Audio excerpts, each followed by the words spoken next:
பிஸ்மில்லாஹ் ரஹ்மான் ரஹீம். கண்ணியமிக்க சகோதர சகோதரிகளே, அல்லாஹின் நல்லடியார்களே, அஸ்ஸலாமு அலைக்கும் வரஹ்மத்துல்லாஹி வபரகாத்துஹு.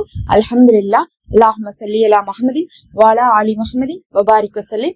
இன்னைக்கு நம்ம பாத்தீங்கன்னா ஒரு சிறப்புக்குரிய சூறாவை பற்றி பார்க்க போறோம். இந்த சூறா மிகவுமே சின்ன சூறா தான். ஆனா இதுல வரக்கூடிய ஒரு முக்கியமான ஆயத்திற்கு அந்த ஆயத்தை வச்சுதான் இந்த வஜிஃபாவை நம்ம செய்ய போறோம். உள்ள ஆயத்து, அதை ஓதுங்க. நிச்சயமாக உங்களுடைய தேவைகளை அல்லாஹ் உடனுக்குடனே நிறைவேற்றி கொடுப்பான். அதை ஓதும் போது உங்களுக்கு ஒரு பெரும் திருப்தியும் அல்லாஹ் ஏற்படுத்தி கொடுப்பான் உங்களுடைய காரியத்துல. அந்த சூறா என்னன்னு பாத்தீங்கன்னா வல்லுஹா சூறா. அதனுடைய ஆயத்து நடுவுல வரக்கூடிய ஒரே ஒரு ஆயத்து.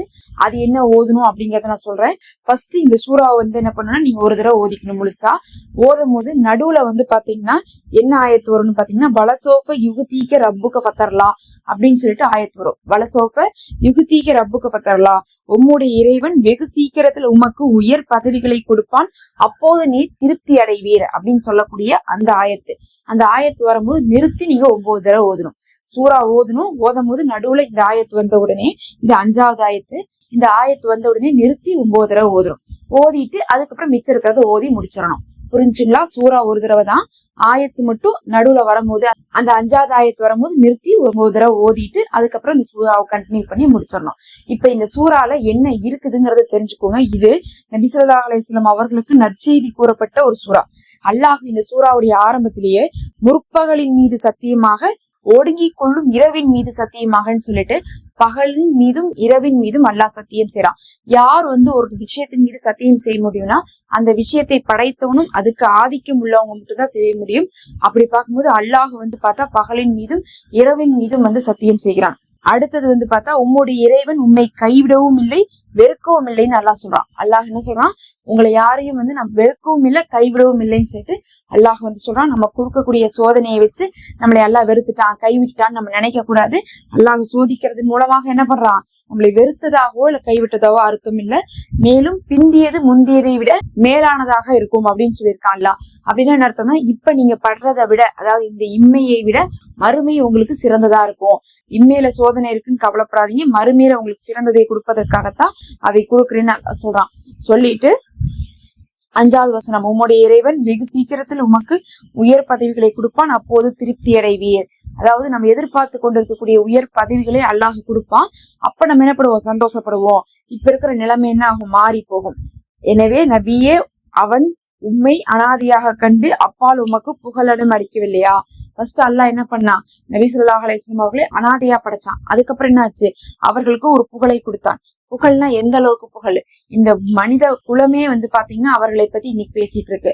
அப்ப அவர் ஒரு அனாதையா இருந்தும் கூட இன்னைக்கு எல்லாராலையும் பேசப்படுறாருன்னா அல்லாஹ் அவர்களுக்கு புகழை கொடுத்தான். அதே மாதிரி வழியற்றவராக கண்டு வழி கொடுத்தான்.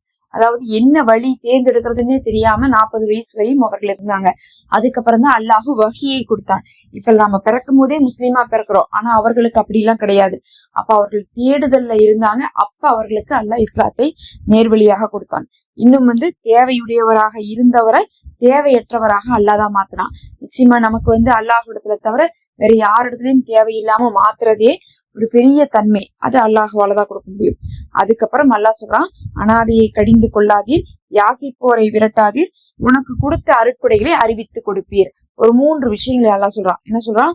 அனாதைகளை கடிந்து கொள்ளாதீர். அனாதையா இருக்கிறவங்களை திட்டுறது, கடுகடுப்பா பேசுறது வைக்க வேண்டாம்.